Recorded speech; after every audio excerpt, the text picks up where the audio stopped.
style right there, just that basic. Bam. Boom. Bam.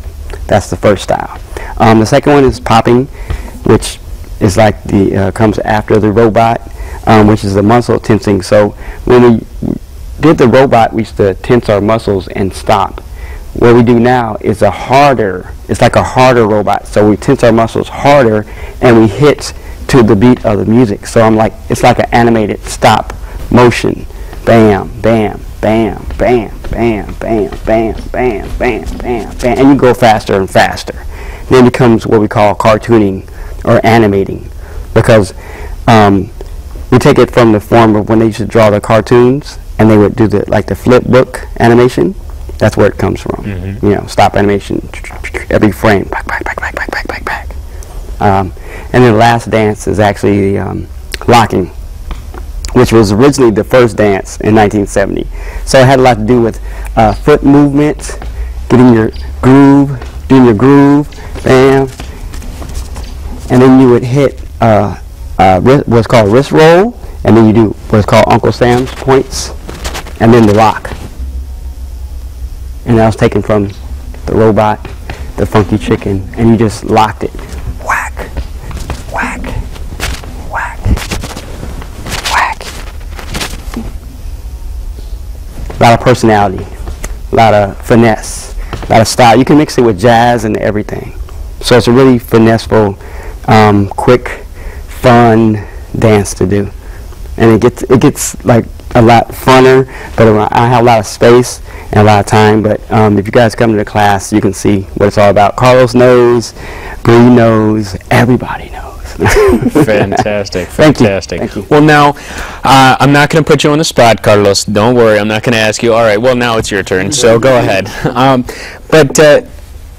Now, for the more advanced, what sort of displays do you put on? Do you put on shows for the public, or is it just, we'll teach you this, now go out and show your family members at family reunions? What exactly are we talking about here? Well, we haven't done no. I mean, I don't know about any other students Chuck's had, but usually I just have fun with it. I mean, I might be at a club or something, I start throwing out some moves, and it draws some attention, and it gives you a good feeling to it. I'll be at a kid's party and stuff. I'll throw some moves too. The kids like it too, you know. So it's entertaining. It's entertaining. And I would suspect as well that once people start seeing this, that they want to join in. Yeah, well, people ask me, and I always tell them where you go to Rumble Arts Center on these days, and check out Popping Chuck's class. It's a great class and stuff, and the word gets around by mouth. Well, while we're on the subject, how do people get in contact with Rumble Arts? Well, we always welcome people to just walk right in our door. We've always put it out there that we have an open door policy, that we're there to talk to you no matter how busy we are. Most of our instructors are really friendly, and you know, if they're still just getting ready for their class and someone just wants to come in and have questions, they're more than welcome to do so.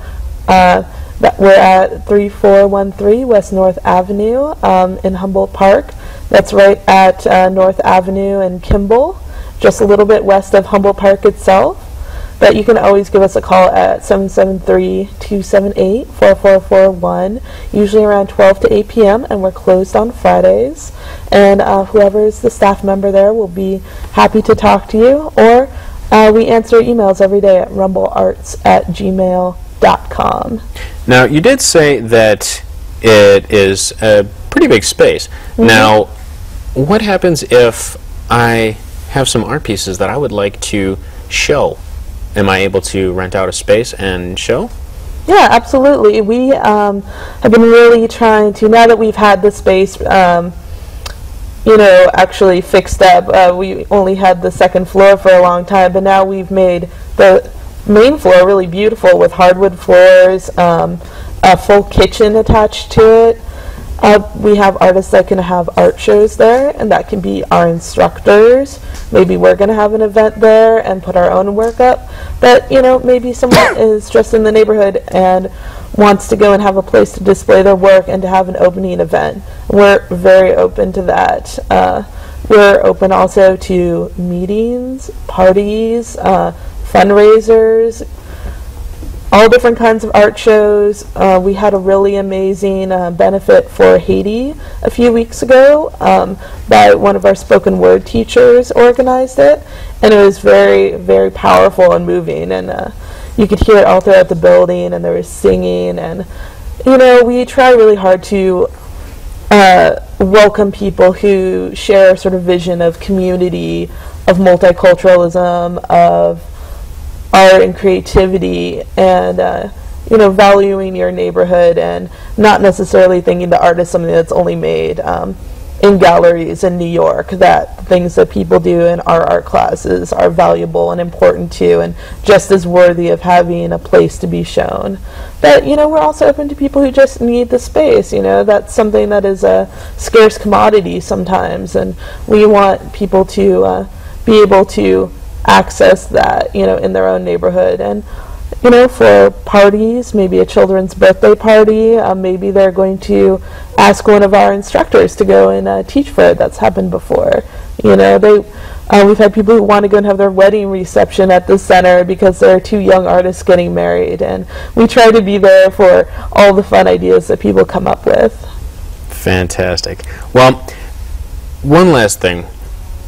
Describe a typical class. Describe real fast, what might a student going into the class for the first time expect to see? Well, I'm going to put a scenario of my son. I have an 11-year-old son, and he goes almost all day on Sunday. He takes a creative journal writing class, and he takes an art class. And typical class, he comes there, they sit up, the teacher comes, they have a nice little talk with everybody, and then they start whatever project they're working on. The projects could just be for that class, or it could carry on from class to class. And I took my son one day to see if he liked it, and he's hooked. He's hooked on Rumble. Mm-hmm. You know, he wants every Sunday to be there. He has a Rumble T-shirt now. Yeah, he does. And actually now I'm bringing my 6-year-old niece there to take the art classes. And he's getting very creative. The instructors actually teach them a lot of techniques and styles of drawing, and to show multiple colors, and it opens up his mind a lot. And he's done a lot of artwork lately. It's all over my house now, his artwork and everything. So I think every class really draws you in, and they have very good techniques to teaching and to keep the child or adult very interested in it. Fantastic. Well, one more thing before we go. Can you give us the contact information one more time? All right. We are at 3413 West North Avenue, 60647 in Humboldt Park. You can give us a call at 773-278-4441 and give us an email anytime, rumblearts@gmail.com. Fantastic. Well, we want to thank you all very much for coming on in, and, well, I'm interested. So, hey, I'm going to be showing up at least sometime in the near future. All right? Okay. Sounds great. Thank you very much once again. You've been watching CAN-TV Community Forum, a community service of CAN-TV. Tune into CAN-TV Community Forum every Saturday from 8 to 9 p.m. on CAN-TV 21. I'm Marcos Kraft. Thank you very much for joining us.